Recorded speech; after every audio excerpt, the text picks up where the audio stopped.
Russian President Vladimir Putin has conveyed his inability to attend the upcoming G20 summit in India.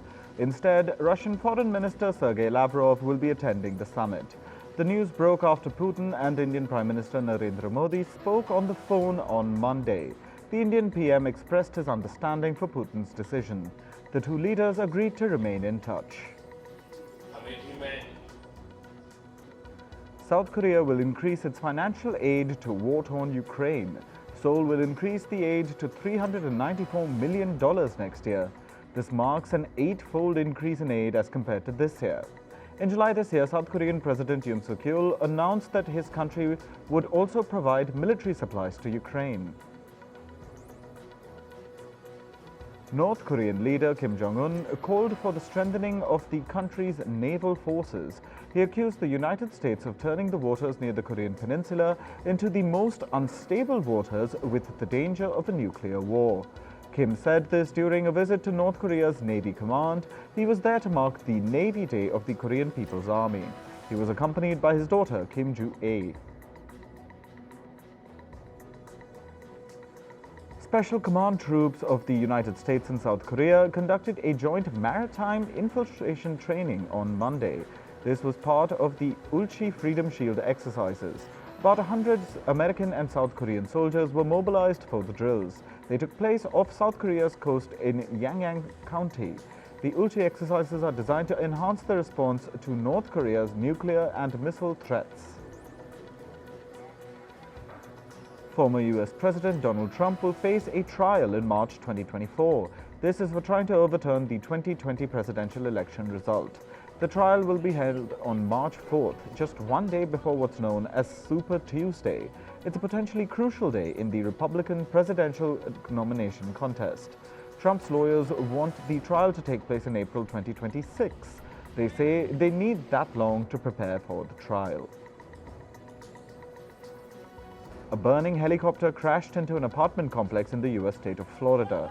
At least 2 people have been killed and 4 were injured in the incident. The helicopter collided with a building and left a sizable hole in the roof. The U.S. Federal Aviation Administration will investigate the cause of the crash.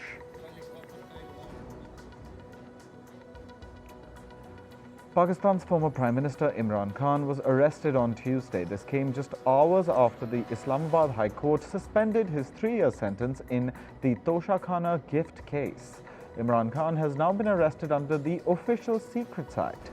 Meanwhile, he also remains banned from politics for 5 years. Japan has said that a brick was thrown at its embassy in Beijing. This comes amid the ongoing spat between Japan and China over the release of treated wastewater from the Fukushima nuclear power plant. Last week, China also banned all seafood imports from Japan as it began releasing the treated wastewater into the Pacific Ocean. Japan has urged its citizens in China to keep a low profile. The Mexican Navy has publicized some recent raids. The Navy seized 4 tons of cocaine during a high-speed chase. The 2 operations happened on August 22nd and 23rd in the Pacific Ocean. The Mexican Navy also found over 5,000 liters of fuel. 11 people have been detained during the course of the raids. A live worm was found in the brain of an Australian woman. This happened last year and is the world's first such phenomenon. The patient was first admitted to a hospital in the beginning of 2021 following abdominal pain, fever and cough. A year later, the patient started experiencing memory loss and depression. The worm found in the woman's brain is usually found in pythons and has never been documented in humans before. In climate news, rising air pollution can cut the life expectancy by over 5 years among South Asians. This is according to a new study by the University of Chicago's Energy Policy Institute. The region includes some of the most polluted countries in the world, including Bangladesh, India, Nepal, and Pakistan. In India's capital, New Delhi, the average lifespan is down by more than 10 years because of all the pollution. Extreme weather events will become a norm within a decade if climate action is not put in place. This is according to a report that quotes leading climate scientists across the world. They say that the heat waves, wildfires, and floods that we're experiencing today are just the tip of the iceberg. In China, heavy downpours have wreaked havoc and triggered flash floods. Rescuers have ramped up evacuations in the country's eastern and central regions. Beijing has called for more precautions against flooding. China is also expecting Typhoon Saola to make landfall later this week. Heavy rains and storms led to rivers reaching critical levels in Austria. This has caused floods throughout the country. However, the situation has now calmed down. The weather is less severe and threats of flooding are lower. Tropical storm Idalia has lashed the Caribbean country of Cuba. It made landfall on Monday afternoon. Residents are rushing to evacuate Cuba's coastal towns. Authorities have also evacuated tens of thousands of people from parts of the country. Flash floods and landslides have battered northern Italy. Torrential rain triggered a landslide in the province of Como. Meanwhile, roads overlooking Lake Como have been blocked as severe storms are expected. Italian authorities say a cleanup operation is underway in the affected cities. The Central European country of Slovenia is facing another rainstorm. The storm flooded coastal areas of Slovenia within a few hours. It comes just weeks after flash floods killed several people in the country.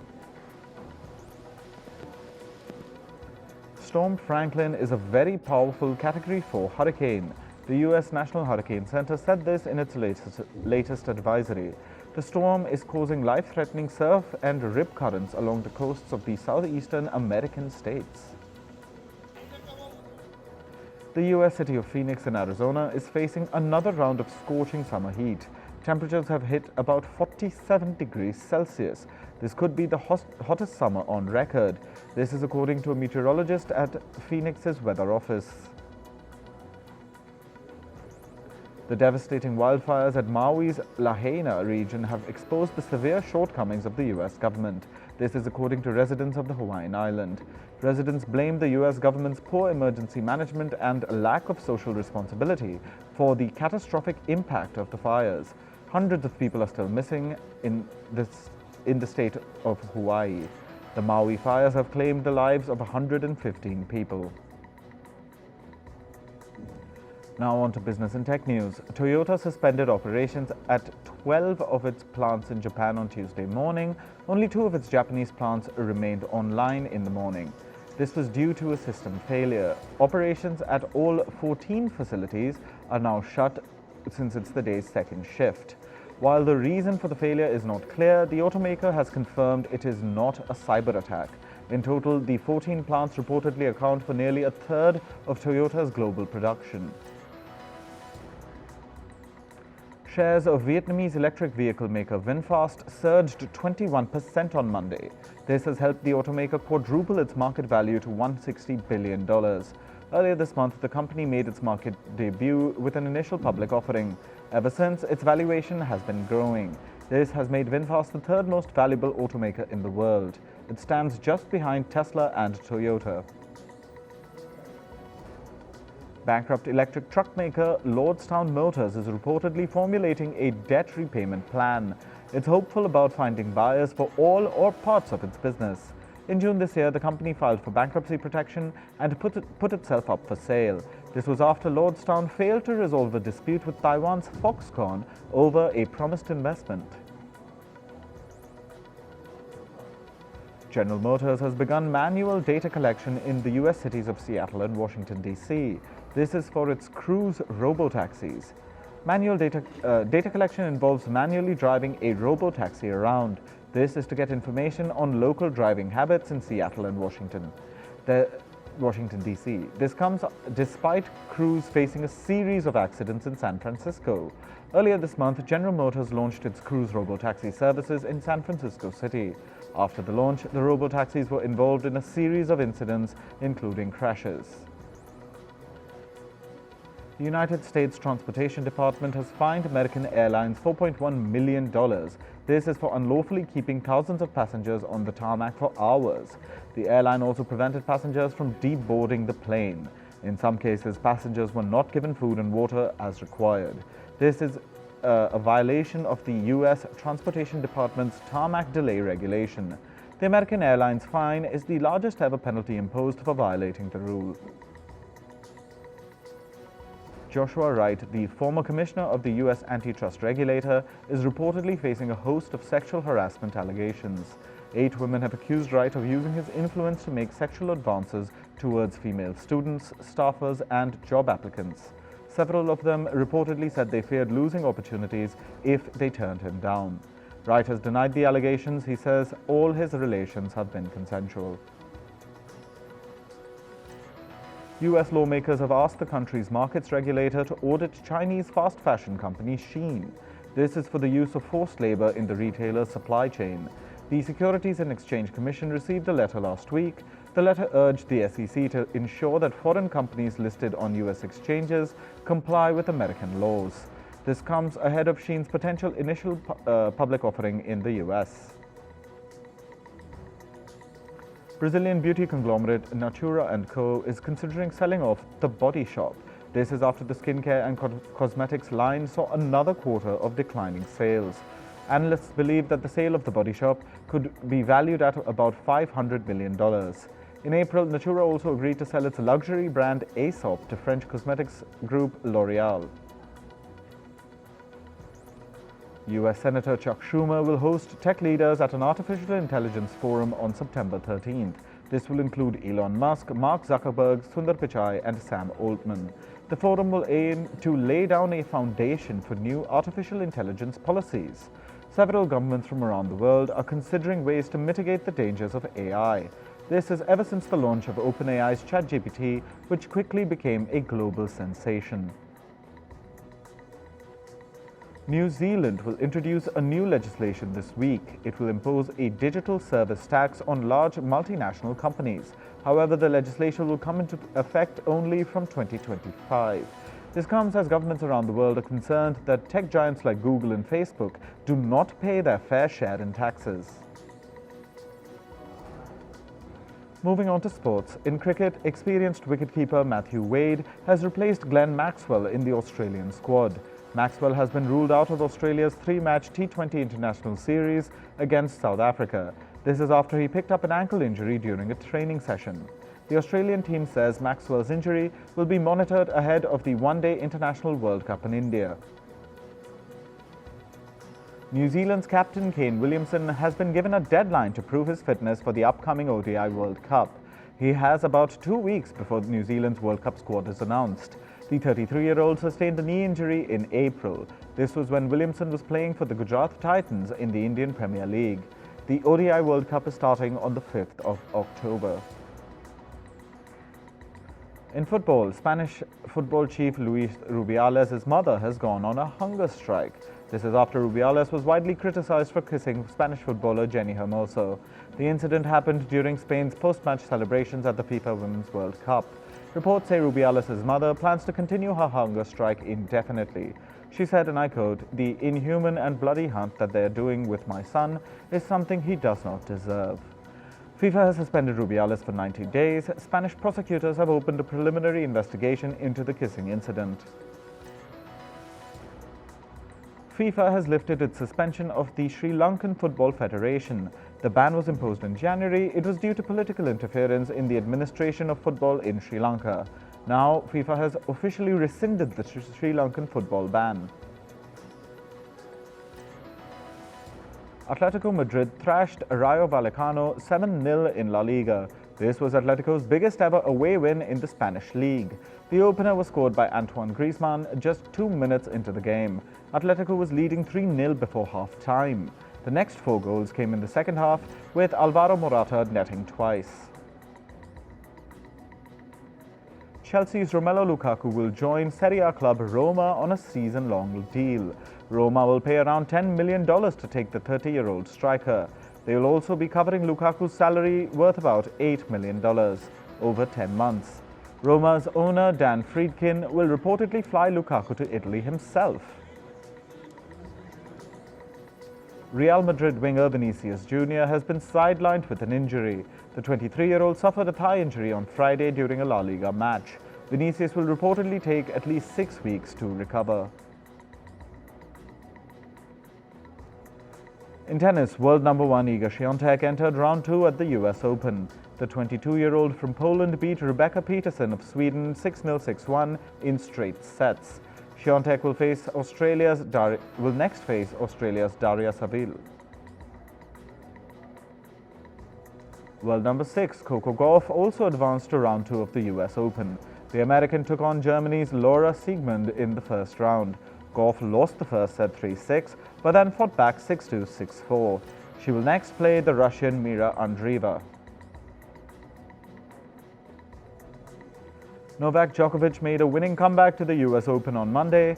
Djokovic stormed past Frenchman Alexander Muller 6-0, 6-2, 6-3 in the first round. With this, Djokovic also reclaimed the world number 1 ranking. His next opponent is Spain's Bernabe Zapata Miralles. In the world of entertainment, director Christopher Nolan's Oppenheimer is all set to release in China. This is as the movie keeps selling tickets at the global box office. Currently, Oppenheimer has earned almost $800 million worldwide. Christopher Nolan says the movie will cross $1 billion in revenue once it premieres in China.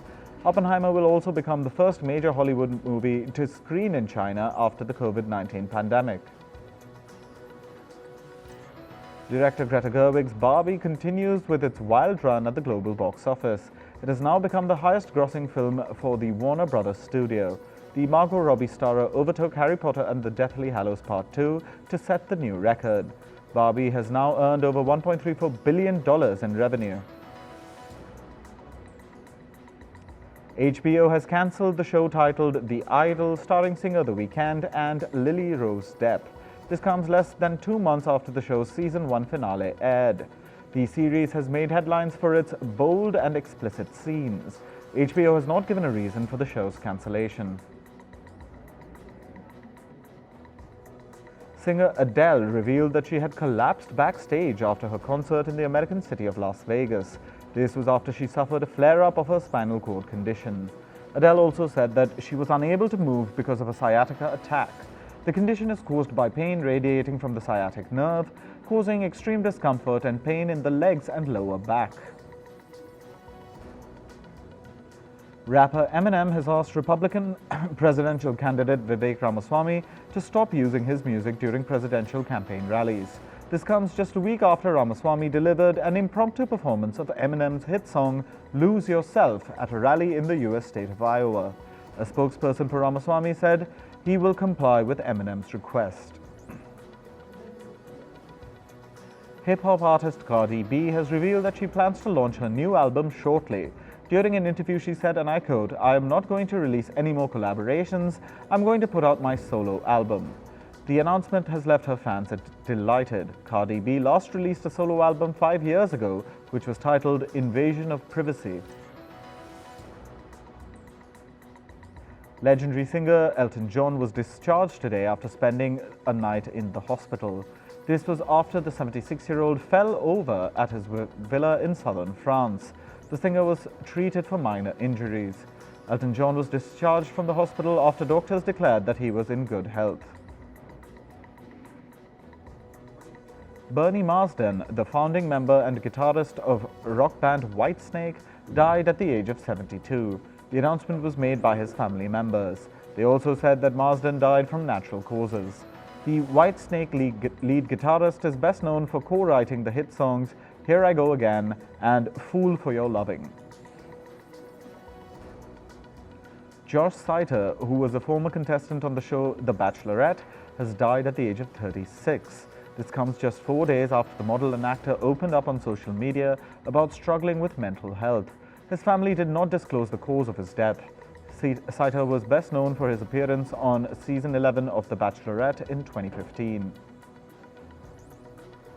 The king of rock and roll, Elvis Presley's gun collection is in high demand. During an auction, the late singer's revolver was sold for a whopping $200,000. Elvis Presley received the revolver 9 months before his death back in 1979. Presley allegedly owned 37 firearms and a machine gun.